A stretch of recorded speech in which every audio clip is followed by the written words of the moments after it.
오늘 사순절 두 번째 주일 주신 말씀은 누가복음 9장 23절부터 25절까지 말씀입니다. 제가 하나님의 말씀을 받들어 읽습니다.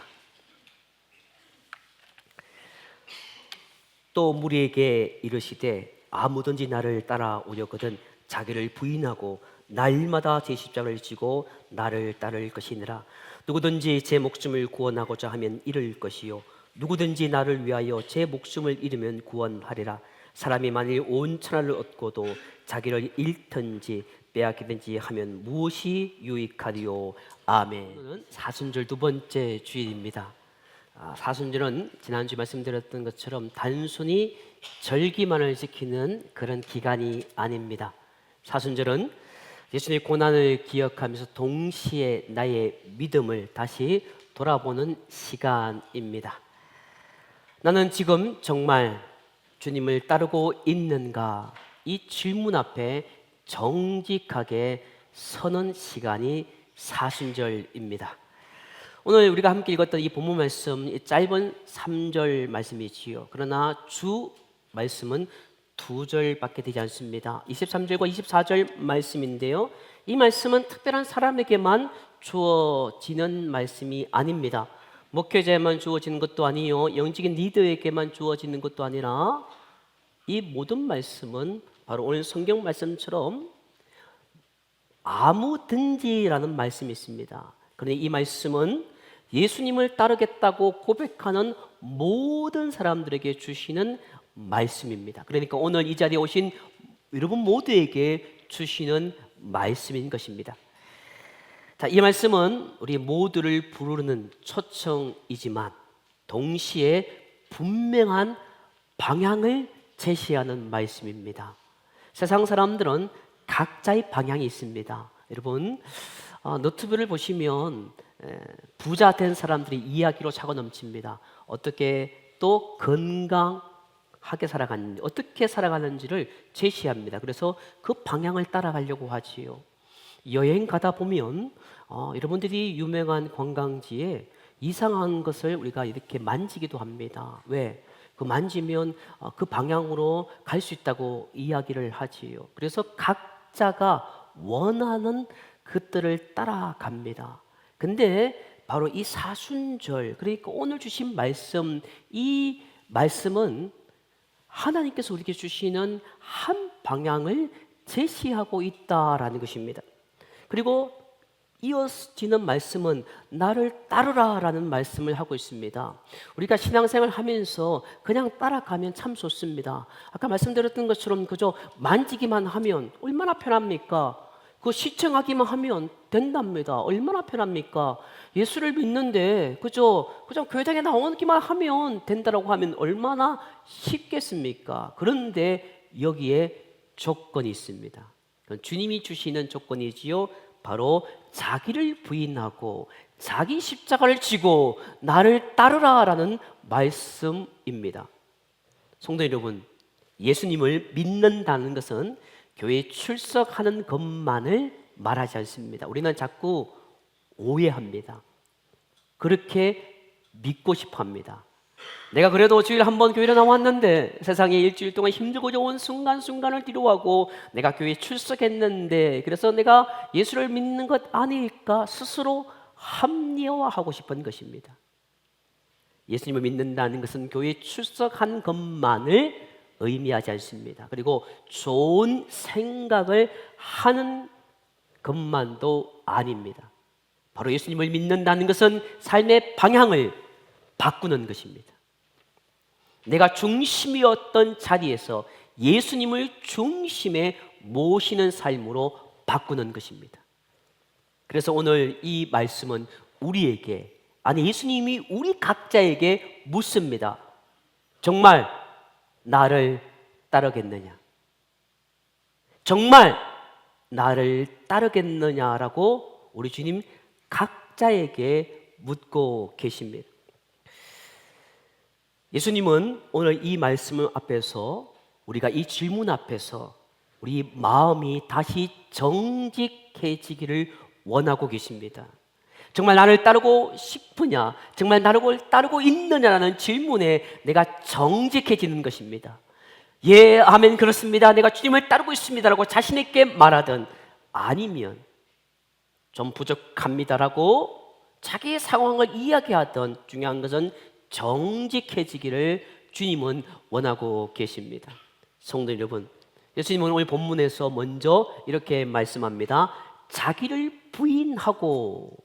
오늘 이 말씀은 여러분들이 예수를 처음 믿는 사람 외에는 누구나 한 번쯤, 아니 예수를 믿는 수 그 연수만큼 많이 들어왔던 말씀입니다. 근데 이 말씀이 그래서 우리에게 조금 부담스러울 수가 있습니다. 마치 이 말씀을 보시면 자기를 싫어하는 것처럼 느껴질 수도 있습니다. 그러나 예수님이 말씀하신 자기 부인은 그런 뜻이 아닙니다.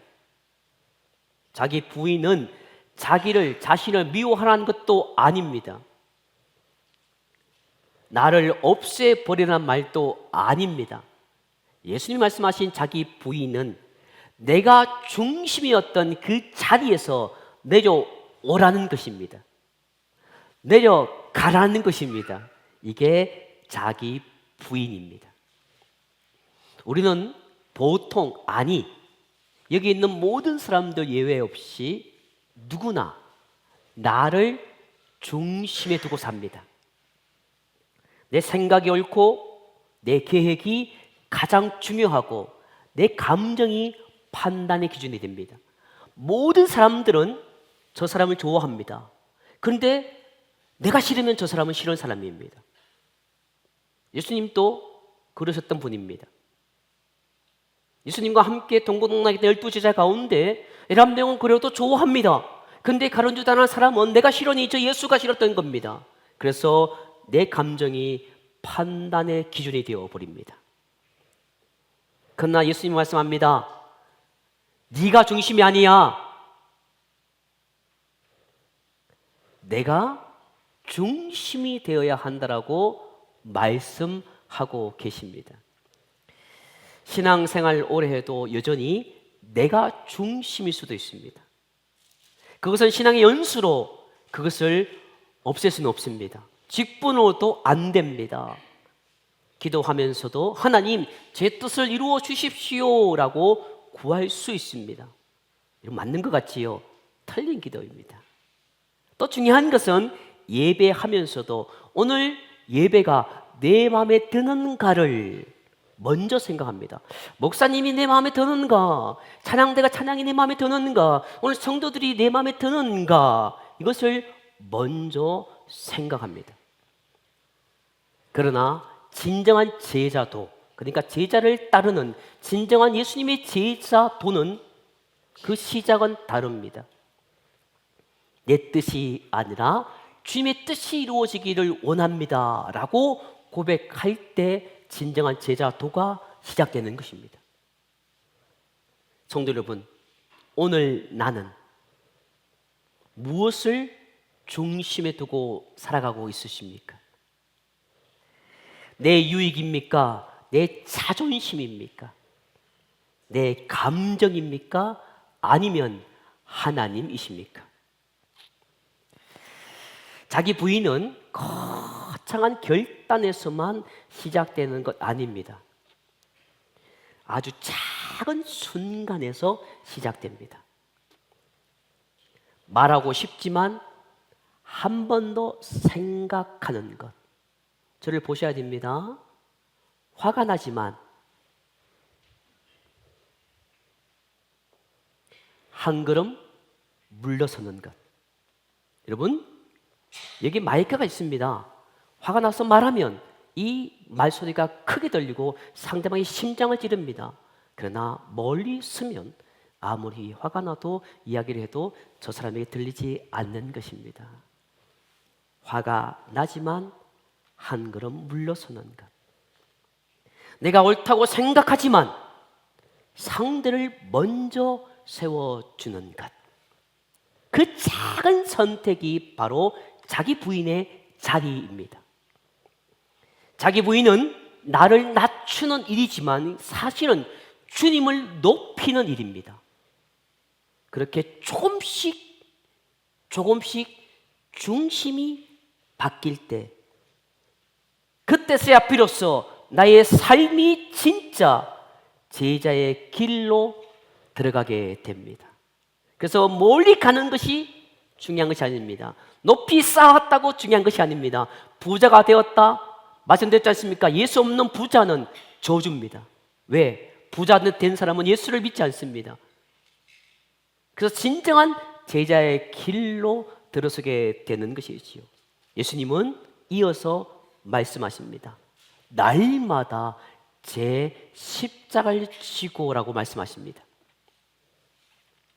우리가 여기서 꼭 들어야 할 말씀이 있습니다. 그것은 십자가파에 있는 한 단어입니다. 그것은 바로 날마다입니다. 십자가는 한 번의 감동으로 끝나는 일이 아닙니다. 특별한 집회에서 눈물 한 번 흘리며 결단으로도 완성되지 않습니다. 신앙은 순간이 아니라 반복입니다. 어제 순종했다고 오늘 자동으로 순종되는 것 아닙니다. 어제 은혜 받았다고 해서 오늘 저절로 겸손해지는 것도 아닙니다. 그래서 예수님은 날마다라고 말씀하셨습니다. 우리는 자꾸 그렇게 생각합니다. 우리가 세상에서 열심히 노력해서 우리가 은퇴하고 연금을 받고 살아가는 것처럼, 마치 꽃감을 따먹는 것처럼 내가 옛날에 열심히 했다라고 이야기합니다. 내가 말이야, 과거에는요 기도 많이 했어. 내가 열심히 신앙생활 했어. 그런데 지금은 좀 내가 쉬고 있는 거야. 우리는 과거의 은혜를 가지고 오늘을 살아낸다고 말합니다. 그것은 거짓된 길이라는 것을 지금 말씀합니다. 날마다라고 말씀하고 계십니다. 오늘 또 선택해야 되고, 내일 또 선택해야 되고, 아니 어쩌면 우리의 호흡이 끊어지는 그 순간까지 우리는 선택을 해야 합니다. 그리고 예수님은 이렇게 말씀합니다. 자기 십자가라고 말씀합니다. 남의 십자가가 아닙니다. 비교할 필요도 없습니다. 저 사람은 저렇게 사는데 왜 나만 힘들까? 그렇게 비교하지 말라는 겁니다. 여러분, 아이를 키울 때, 그리고 가정생활 할 때, 공동체, 나 혼자 말고요, 2사람 이상 사는 공동체에서 가장 저주와 가장 그 사람을 영혼을 힘들게 하는 것은 비교입니다. 남편, 아내가 서로 비교하고요, 부모가 자녀를 비교하고요, 공동체 비교하면 그 사람이 영혼은 죽어갑니다. 비교할 필요가 없다는 겁니다. 그렇게 비교하지 말라는 겁니다. 하나님은 각 사람에게 맡기신 십자가가 있습니다. 어떤 분에게는 가정에서 끝까지 참는 인내일 수도 있습니다. 어떤 분에게는 직장에서 손해를 보더라도 정직을 지키는 일일 수도 있습니다. 어떤 분에게는 미워하는 사람을 용서하는 결단일 수도 있습니다. 어떤 분에게는 말하고 싶지만 침묵을 선택하는 일일 수도 있습니다. 그래서 그 십자가는 가볍지 않습니다. 무척 힘이 듭니다. 그래서 우리는 자꾸 피하고 싶어 합니다. 주님이 마지막 십자가를 지실 때 피하고 싶어 했습니다. 할만 하시거든. 우리는 그것을 자꾸 우리의 현실에서 이용합니다. 이번 한 번쯤은 괜찮겠지. 조금만 타협해도 괜찮지 않을까, 이런 마음이 올라옵니다. 그러나 십자가를 피하게 되면 내가 다시 중심이 됩니다. 내 감정이 기준이 되고, 내 유익이 방향이 되고, 내 편안함이 목표가 됩니다. 그래서 교회 생활하면서, 신앙생활하면서 내 편안함을 추구합니다. 내가 불편한 것을 못 참습니다. 모든 기준이 내 편안함이 목표가 되는 겁니다. 예수를 믿는 것도 물질로 편안함을 추구하고 예수 믿는 것도 건강함으로 내 삶의 편안함을 추구합니다. 신앙생활을 하면서 교회 생활을 하면서도 편안함을 내 삶의 목표로 찾게 됩니다. 하지만 십자가를 질 때 무엇이 달라질까요? 돈 없는 사람이 갑자기 돈을 많이 버는 것 아닙니다. 그러면 다 십자가를 지려고 해서 십자가가 품절될 겁니다. 십자가를 지면, 건강해지면 모든 십자가를 지려고 하지요. 근데 십자가를 치면 도대체 어떤 변화가 일어날까요? 그것은 바로 십자가를 지는 그 순간 내가 아니라 그리스도가 중심이 됩니다. 십자가를 지는 자리에 드디어 그리스도의 생명이 흘러 들어옵니다. 에스겔 47장에 나와 있는 것처럼 성전의 그 물이 조금씩 세상으로 흘러가는 것처럼 지금까지 예수 믿었던 내 생명, 내 삶 가운데 생명이 없는 신앙생활했던 나에게 십자가를 지는 순간 비로소 예수의 생명이 흘러 들어와서 그 생명이 가정으로 흘러 들어가고 교회로 흘러 들어가고 공동체로 흘러 들어갑니다. 죽었던 교회, 죽었던 가정, 죽었던 모든 옥토가 살아나기 시작합니다. 그게 바로 예수님이 주시는 목마르지 않는 영원한 생명수를 의미하는 것입니다. 성도 여러분, 예수님의 십자가를 지는 순간은 힘들 수 있습니다. 죽을 만큼 힘들 겁니다. 그러나 그 순종이 쌓여 우리의 신앙을 단단하게 합니다. 제가요, 우리 아이들에게 그런 말 듣습니다. 아빠, 제발 운동 좀 해. 저는 두 가지 운동은 한다고 생각합니다. 첫 번째는 숨쉬기 운동, 두 번째는 기도 운동입니다.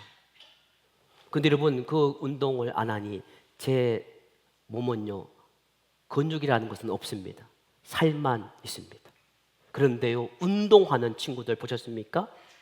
그들이 복근이 생기고 근육이 생기는 우리 청년들도 요즘 근력 운동하는 친구들이 많은데요, 그들이 죽을 만큼 노력합니다.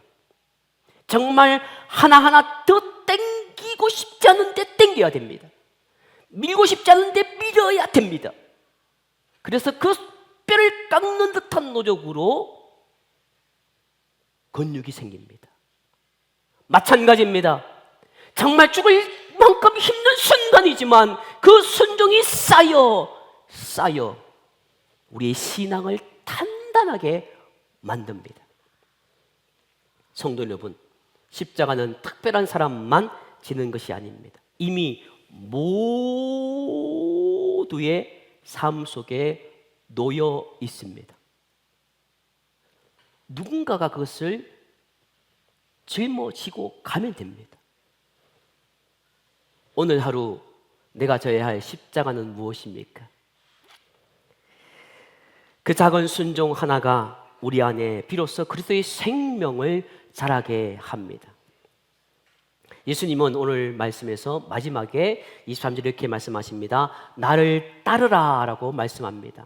여러분, 우리가 십자가의 이야기를 들으면 자꾸 고난에만 집중하는 성향이 있습니다. 그래서 힘들어야 신앙이 좋은 것처럼 생각할 때도 있습니다. 그러나 예수님의 목적은 고난을 겪게 하시는 데 있지 않습니다. 예수님의 목적은 십자가를 지시게 하는 데만 있지 않습니다.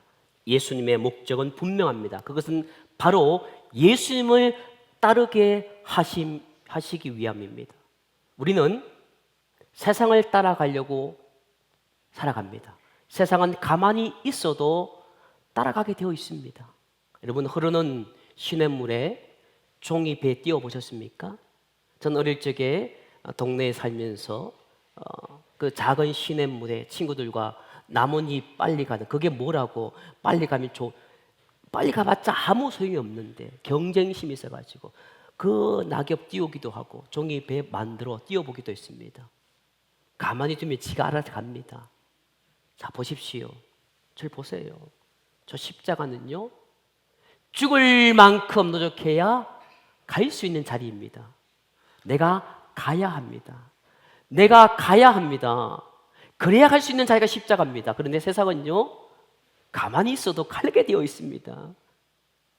세상은 십자가를 질 수 없는 자리라는 것이지요. 그래서 십자가는 목표가 아닙니다. 십자가는 방향을 바꾸는 자리입니다. 내가 가던 길에서 주님의 길로 돌아서는 자리입니다.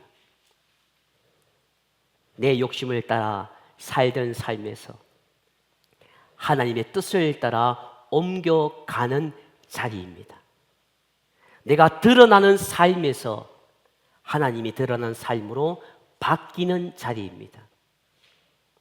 그래서 예수님은 24절에서 이렇게 말씀합니다. 누구든지 제 목숨을 구원하고자 하면 잃을 것이요 나를 위하여 제 목숨을 잃으면 구원하리라. 아멘.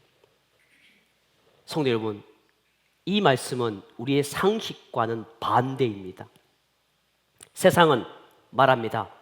놓치지 마라. 끝까지 붙들어라.